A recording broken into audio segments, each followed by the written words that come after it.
Bonjour, je m'appelle Patrick Muller et dans cette vidéo, je vais répondre non, cette fois-ci, je ne vais pas répondre à une question que l'on pose régulièrement, mais je vais vous parler d'une notion qui revient souvent. Alors à la base, les gens me contactent pas pour ça, mais au final, je me rends compte que c'est un problème qui revient de temps en temps dans mes consultations et qui justifie cette vidéo. Alors cette notion, c'est la notion de tu me dois, ou bien avec ce que j'ai fait pour toi, ou bien il y a la notion de devoir. Bon, et donc qui dit devoir dit dette. Alors on peut devoir quelque chose si on s'est engagé à le restituer. Par exemple, vous avez emprunté de l'argent, vous avez emprunté un objet. Bon, vous devez rembourser, peu importe, puisque vous vous êtes engagé. Bon, ça c'est la première partie, je pense que là tout le monde comprend, et effectivement si la personne ne fait rien, elle est en faute. Bon. Ensuite, il y a la notion donc du tu me dois, en fait il y a tu me dois dans une relation. Alors là il y a deux variantes. Il y a la variante de la personne la première variante, la personne s'implique beaucoup et estime que l'autre lui doit faire la même chose ou le plus possible. Et la deuxième variante, c'est dans ma conception des choses, ça se passe comme ça, donc tu me dois. Bon. Concernant la première variante, en fait c'est très simple. Si vous vous impliquez, si vous donnez beaucoup, c'est votre décision. Libre à vous. Vous le faites parce que vous avez des raisons de le faire. Alors ces raisons peuvent être assurer la pérennité, vous sentir utile. En fait, vous le faites pour vous. Alors c'est au bénéfice secondaire de l'autre, mais votre premier bénéfice c'est pour vous. Parce que toute personne fait quelque chose, c'est d'abord si toute personne fait quelque chose, c'est d'abord pour soi.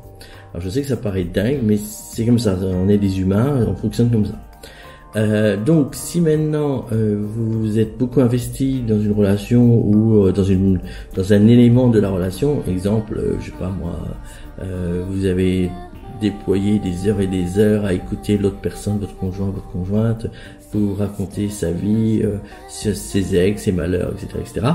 Bon, c'est votre choix d'avoir pris ce temps. L'autre ne vous doit rien. L'autre peut être reconnaissant, ça c'est la moindre des choses quand même, mais il ne vous doit rien. Donc vous pouvez pas dire avec tout le temps que je t'ai consacré, tu me dois au moins 2 heures, 3 heures, une journée, peu importe, ou c'est à moi de parler, de me livrer. Eh ben non, c'est-à-dire que alors évidemment le respect fait que normalement c'est ce qu'on attend, voilà, mais il n'y a pas la notion d'obligation, c'est qu'on ne doit rien. On peut le faire si on veut, voilà, et en général ça se fait, mais il n'y a pas d'obligation, il y a marqué nulle part que parce que la personne a consacré du temps, la personne doit, voilà. Autre exemple, si maintenant vous vous invitez au restaurant 3, 4, 5, 6 fois, l'autre ne vous doit pas 3, 4, 5, 6 restos. Voilà, c'est votre choix, c'est à vous d'assumer votre choix. Donc, vraiment retenez bien la notion de dette parce que très souvent ça engendre des frustrations, des colères, des disputes parce que la personne en face dit non je dois rien et la personne qui a donné comprend pas que l'autre ne donne pas autant. Bon, mes propos sont un peu exagérés, quoique il y a des couples, des relations ça se passe vraiment comme ça. En général c'est quand même beaucoup plus dilué et il y a quand même beaucoup plus de volonté de chacun de participer au bien-être de la relation. L'autre aspect, derrière le deuxième aspect qui est aussi très important, c'est quand vous dites des phrases du style tu es mon époux, mon épouse, ou mon conjoint, ma conjointe, tu me dois donc ceci ou cela, parce que tu as ce titre-là, donc tu dois. Avec sa variante, j'en ai parlé à tous mes amis et tous mes amis pensent comme moi, donc tu dois. Alors là encore, c'est marqué nulle part. Si dans votre conception des choses c'est ainsi, ok, c'est votre droit, mais ça ne veut pas dire que votre conjoint, votre conjointe a la même conception des choses et doit procéder de la même manière. Alors derrière, que se cache-t-il? En fait, la personne qui en demande, soit elle vous demande pour se rassurer, par rapport à ses peurs, ses traumatismes, et dans ce cas-là, c'est des choses qui peuvent s'arranger, soit elle est en demande parce qu'elle a toujours fonctionné comme ça, très souvent c'est lié à l'éducation parentale ou scolaire ou autre, et elle estime que c'est bon pour elle, donc il faut pas changer. La personne qui refuse, donc le conjoint, la conjointe, peut refuser parce que elle n'a pas besoin d'être rassurée, elle ne comprend pas que son conjoint, sa conjointe soit si demandeur ou si demandeuse, donc peut refuser et refusera pour cette raison, ou bien ce n'est pas dans les normes de cette personne parce qu'elle n'a pas reçu la même éducation, donc elle ne le fera pas. Voilà. Derrière en fait, il faut comprendre que tout ça, c'est des choses qui peuvent évidemment s'arranger très facilement.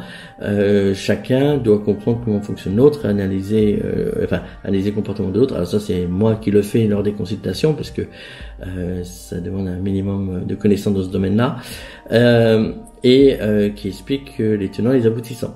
Et une fois qu'on a compris, très souvent c'est très facile de trouver un compromis acceptable, parce que si la personne qui en demande le fait pour se rassurer, si elle travaille sur l'origine de ses peurs, elle aura moins besoin d'être rassurée, donc ses demandes vont diminuer en intensité et donc peuvent être tolérables par l'autre personne qui dans un premier temps dira non. Si c'est lié à l'éducation, là aussi la personne va comprendre que c'est lié à son éducation. Après, est-ce que l'éducation de l'autre est forcément mauvaise? Tout porte pas forcément, donc là aussi on peut trouver des compromis très facilement acceptables et les choses peuvent s'arranger très facilement. Maintenant, si on veut une version négative, si la personne refuse d'aller dans votre sens et que c'est vraiment un gros blocage et que c'est quelque chose qui est très important, une notion qui est très importante à vos yeux, évidemment il va falloir se poser la question, est-ce qu'on reste avec cette personne ou est-ce qu'on reste pas avec cette personne? Voilà, mais franchement c'est des cas qui sont quand même relativement rares. Mais c'est quand même très important d'en parler, et cette notion, parce que derrière le tu me dois, on met tellement de choses et on comprend pas que l'autre n'accepte pas ou pense différemment. Si vous pensez que cette vidéo vous a aidé, c'est qu'elle aidera aussi d'autres personnes, donc parlez-en autour de vous, partagez-la, mettez des pouces bleus. Si vous voulez rater aucune de mes vidéos, abonnez-vous. Dans tous les cas, je vous dis à bientôt et je vous remercie pour votre attention. Au revoir.